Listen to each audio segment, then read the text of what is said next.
So can you hear that? I'm not hearing it.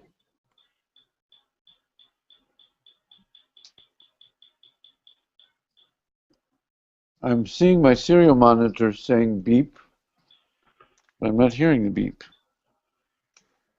Yeah, I'm getting a bit of a chirp on my end too. You are? So Okay. yeah, I don't know if So you it's can. somewhere in the circuit. It's the code is right.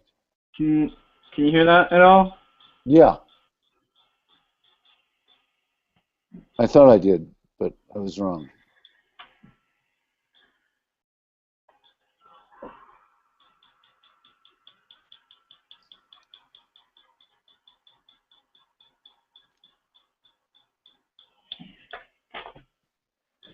Huh. No, it's not hooked up correctly.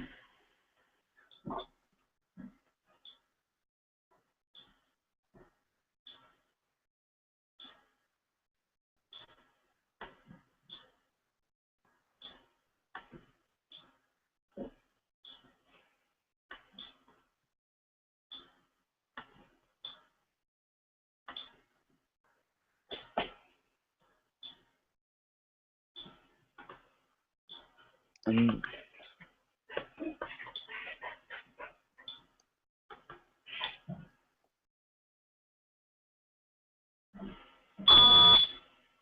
aha.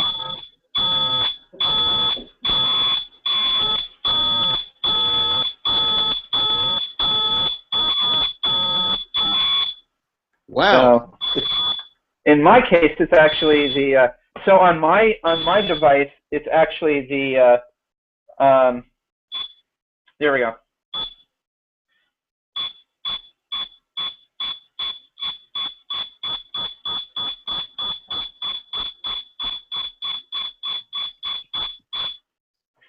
So on my case, it's actually the high that makes it beep, that actually energizes the. Wait a minute, I got it. I've got a beep. Yay!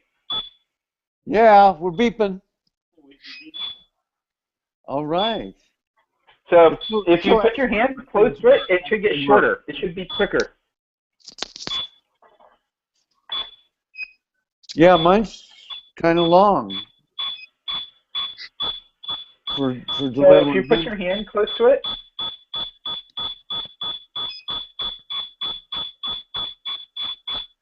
Yeah, I am. It's not changing the. huh? Maybe check the serial console and see what kind of distance you're getting out of it. Maybe something got disconnected again. 454 beep. 292 beep. 374 beep. Yeah, that sounds like something's 327 probably beep. not. Check the pins again.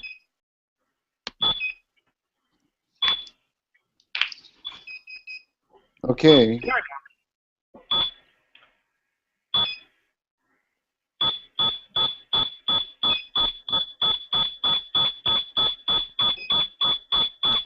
Get out of the room, Steve. All I'm right. calling you. All right. Success. Okay. Yeah. I'm going to disconnect my beeper here. Okay. All right. Yeah. Great. So what do you do with this thing? Okay. So You can go back to your camera, by the way. Yeah, let me go back to yeah. my camera here. Let me turn off the screen share. Here. Okay, so let me just come back to me here.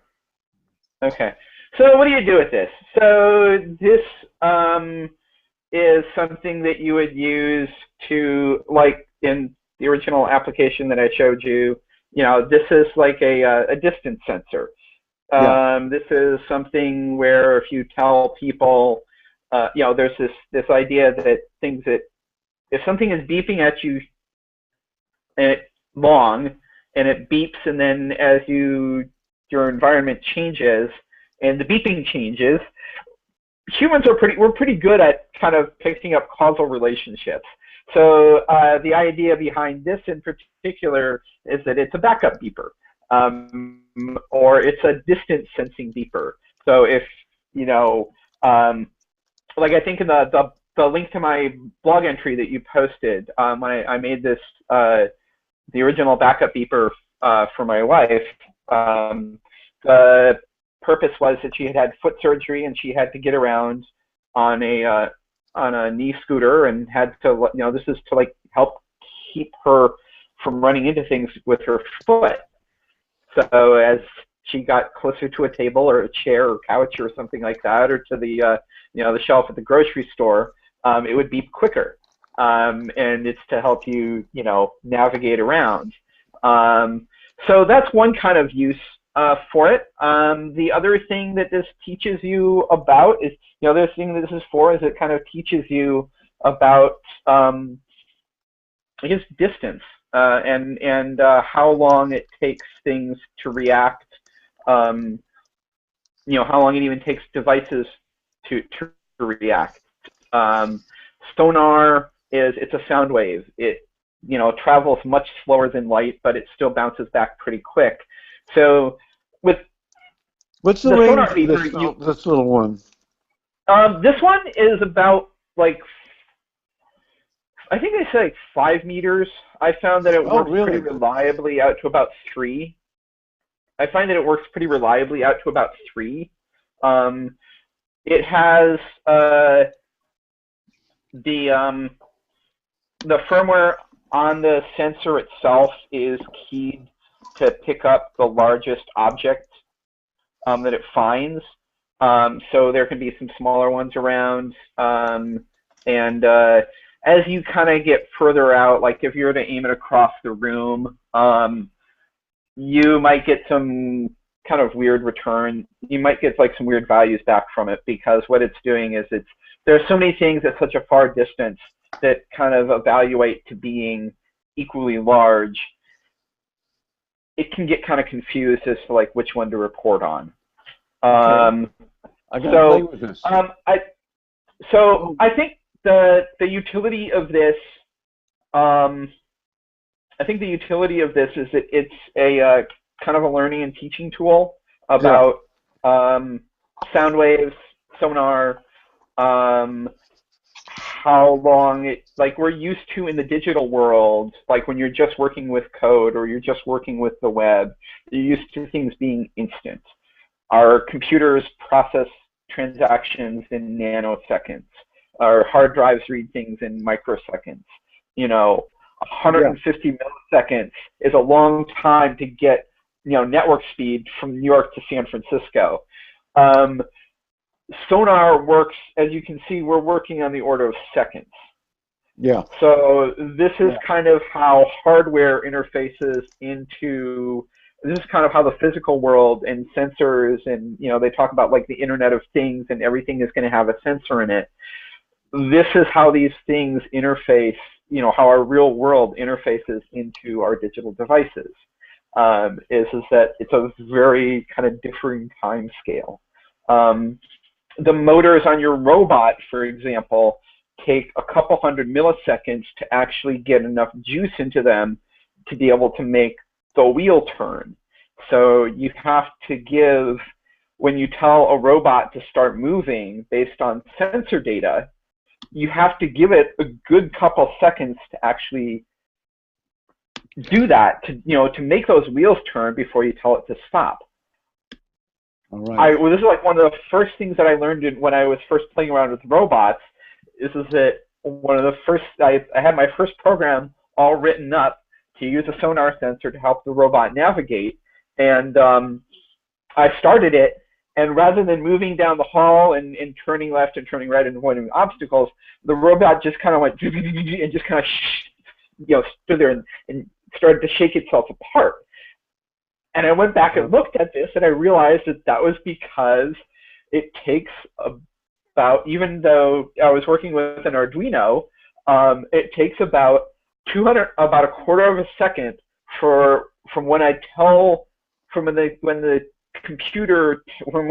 Arduino tells the motors to turn on and start moving. It takes about a quarter of a second for the coils in the motor to actually get enough juice in them to actually start turning. And So you so have to the take that reason into that the account. robot was like shaking, having these epileptic fits is that within about like a tenth of a second, I was saying, okay, start, now stop. Okay, start, now turn. And now turn this way, now turn this way. And the poor thing just didn't even have time to do anything. So by putting in a delay, like with the way we fixed this last problem where it was clicking and it wasn't beeping, we put in a bit more of a delay that gives sort of the real world the rest of the time gives it time to catch up with the Arduino, and now it works. Now it works like we would expect it to work. Okay, I'm going to stop the broadcast at this point soon. Okay. This has been great. So,